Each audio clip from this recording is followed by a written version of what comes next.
Well, I live in Milwaukee, and I attend Riverside High School.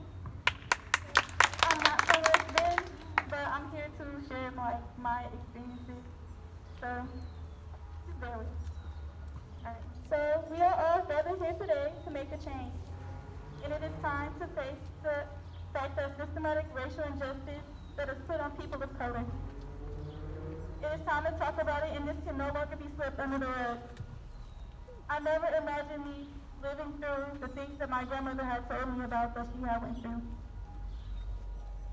A girl by the name of Gianna Floyd said, "My daddy has changed the world." And in fact, he did. George Floyd was murdered by the police. The officer used me using force to push his neck while saying that he could not breathe. And it deeply sickens me that he had to die to show the world that, to make the world wake up, because his life mattered.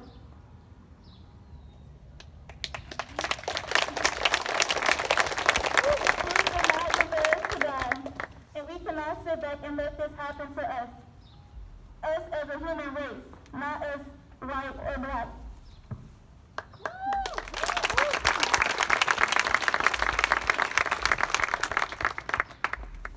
I have 4 brothers, and my youngest brother is 9 years old, and I don't know what to tell him.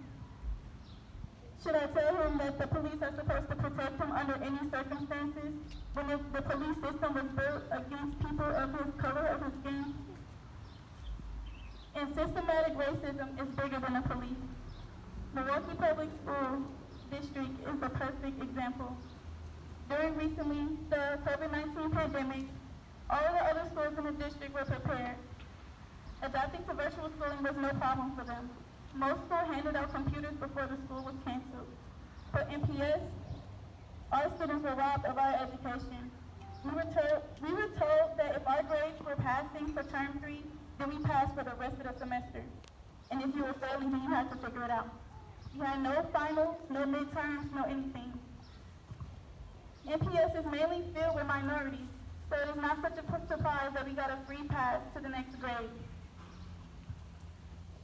The school system is made for us to fail. We are expected for us to go to school each and every day. There is not a variety of classes that we can choose to dictate our future. We have countless teachers who made it clear that they do not care. The proper attention is not being put on students who actually need it. With the neglect being put into our educational system, most likely those students are going to fail. At that point, their lives have already been determined for them. Over 80% of the incarcerated population in this country are high school dropouts, according to Matthew Lynch at HuffPost. Police presence in schools is not only ineffective in stopping crime, but it heightens danger for Black and brown students.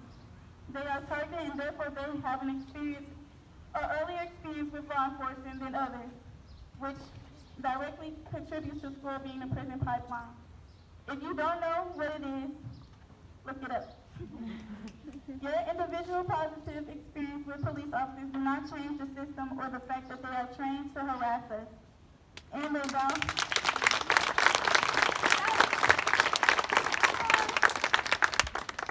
they vow to uphold all laws, even racist, just unjust laws. We cannot forget about them who need justice. We cannot forget about the mass incarcerations of Black men in jail, wrongly accused or for marijuana charges that are illegal in California and Colorado. We cannot forget about Breonna Taylor. Her life still mattered, whether it was on video or not.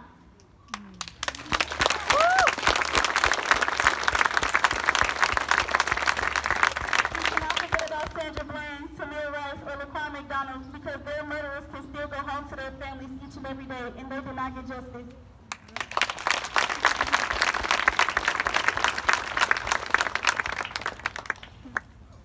We cannot forget about our Mexicans who wanted a better life and are locked up in cages, malnourished, and being killed off.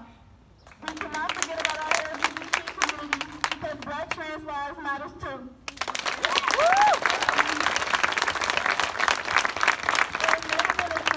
We all need to be unified and come together. It is not a time to be afraid, and it's time to be a part of something that is bigger than you. Yeah.